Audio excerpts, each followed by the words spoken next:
So I'll start here, and I'm gonna simulate being the defender. Our scheme is based on a read.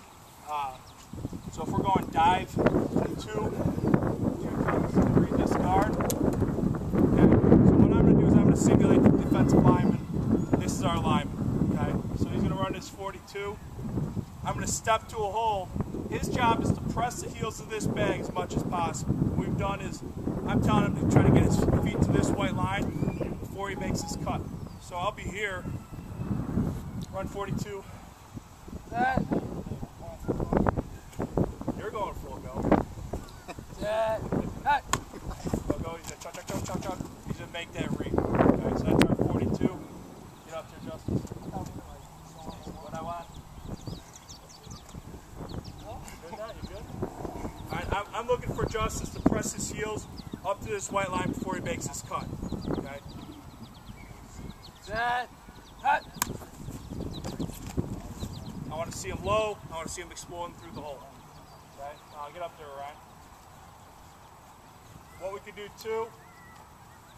Ryan's going to go in what we call a jet motion. All right. It's the same read. Okay. So it's the same thing for me. Run 32. Set. Cut. Read. Good. I want to see him press the heels of that line. Okay. We'll also do that with our 44. Same thing, all I got to do is pull out. Set. Cut. And if I want to make them work, I'm just going to stay behind the bag as long as possible. Okay. Haven't had it happen where they'll run into me yet, but if it does, it'll be too bad for them. Set. Cut. Push. Oh, almost happened. So we want to make them press the heels of that bag or that lineman, okay? So that's what we're going to work every day on an individual basis. That's all I got. What exactly do you mean when you said pressing the heels? Pressing the heels. So if I'm a lineman, and we're going 42, he's reading my butt. Okay.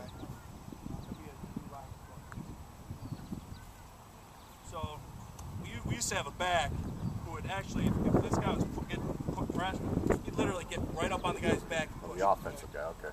So I want Sedaris to get on the heels of this lineman. So I was going to walk. He wants to press my heels until he can make my read to make the cut off of that. Okay, we don't want him thinking cut back until he gets to where that offensive lineman's heels were before the ball was snapped. So and by me standing behind this bag, the bag's the offensive lineman, I'm the defensive lineman. The longer I can stay here before I step to a hole, it's going to make him make that read more and get up on the heels more. If that makes sense. In the drill you were doing, you had your actual quarterback doing that, right? Not a coach, or how are you doing that? Stacy plays quarterback J and Y. So for us, when he's with us, it's easy enough to throw him there, and he can get reps there for that too. I'll have Coach Jacobs do it. I'll have the kid do it. It just kind of depends. If I was going to have a kid do it, like Akeem was not a quarterback, and I was going to run 42, I just set him up and where he's going to be to hand off. And it's not so much the exchange I'm working on here. I don't have the quarterback. It's that press the heels and make the read. Big thing is that they press the heels because they got to trust getting here that they're going to get a better cutback if they get to here. If they start their cutback here, D linemen are going to fall off their blocks and linebackers are going to have better angles to get them. So they got to believe in pressing the heels. If you get a two-gap D lineman, if he's playing here, he can play both. As soon as he steps to a gap, that's what he's going to make. We're always trying to reach. We actually always want it to be like this. But he's got to make that reach. If he doesn't get there, we don't want to run into a D lineman. Is there another way to practice making sure that the backs hit those holes? The way we're running, you know, they don't trust the line. So they get to here and that's the line. There's no hole. They get to here, there's no hole. Then they get to here, it's wide open. Is there another way that you guys practice that besides this one, or just kind of pushing them through to show them? It's really forcing them through. I like using the sideline just because it gives them a landmark. Get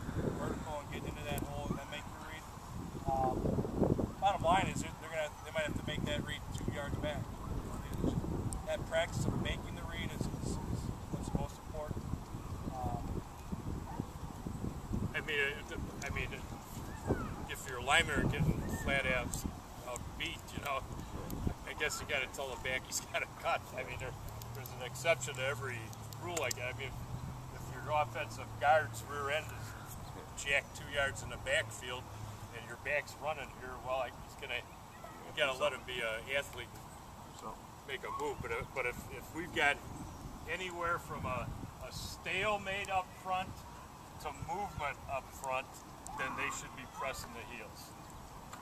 Bottom line is you don't want them running back. I like the idea of drawing a line, making that decision right there. Especially for, it's great to have the landmarks, or if you don't have many lines on your fields, you know, use cones, you know, but it's great to use landmarks.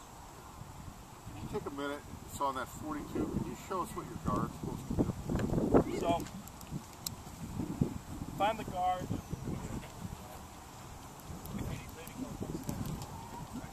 So if I'm the guard, he's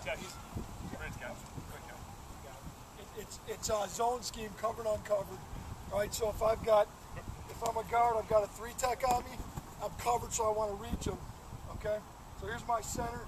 I'm gonna basically take, we call it a reach step, gain a little ground. I'm gonna try to get my eyes to his play side number and get him covered up.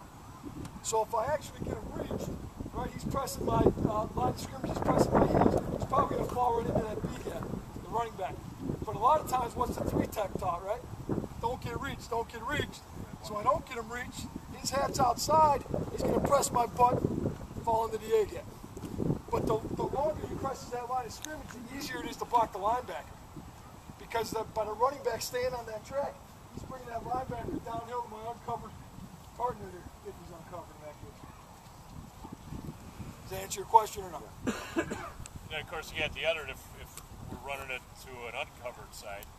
So you'd be on my right shoulder. And tell you what,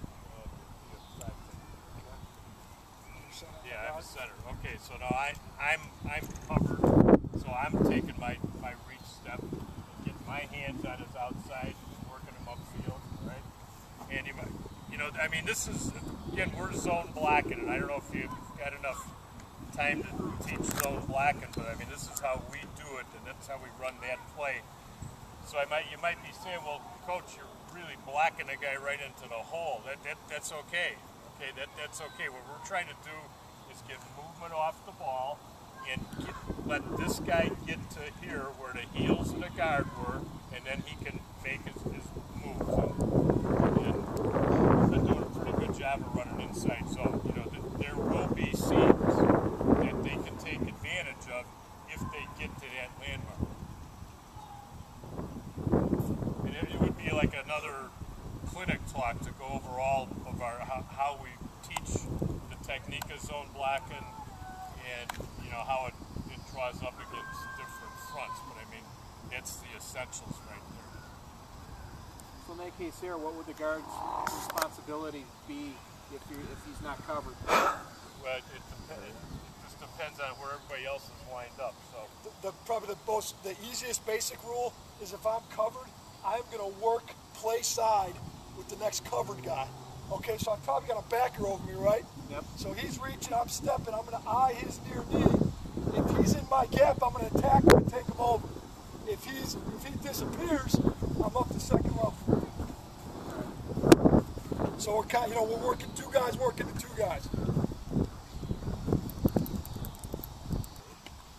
So on that play, it's so tight. I'm a defensive end, and if we would go through the entire blocking scheme with our zone scheme, like if I'm the defensive end on Coach, he's the offensive left tackle. We're running 42 zone, which is to our right. Okay, Coach steps. Okay, what we're saying, we're not saying, we know it. A defensive end can come in here and collision this play, and we don't have a play. So that's our answer to that. We have one other answer to it. We could add the tag seal, and we might have a back. If we're in a two-back offense, we've done this a couple of times. We've only introduced this a couple of times. if we added the tag seal, let's say you're under, you'd probably be under diesel. Okay. All right, here we go. Now when we're under, we are going to front out to the play side. Okay, you actually haven't been here when we're under. You're going to front out, yes. Okay. So you're set. Go. Okay, he's sealing me. Okay. Okay, now step out and keep it. But again, now getting back to your question, why don't you read it when it's 44? And really, coach is going to release me. Go ahead and run, just walk through 44. We're saying that I can't get that there.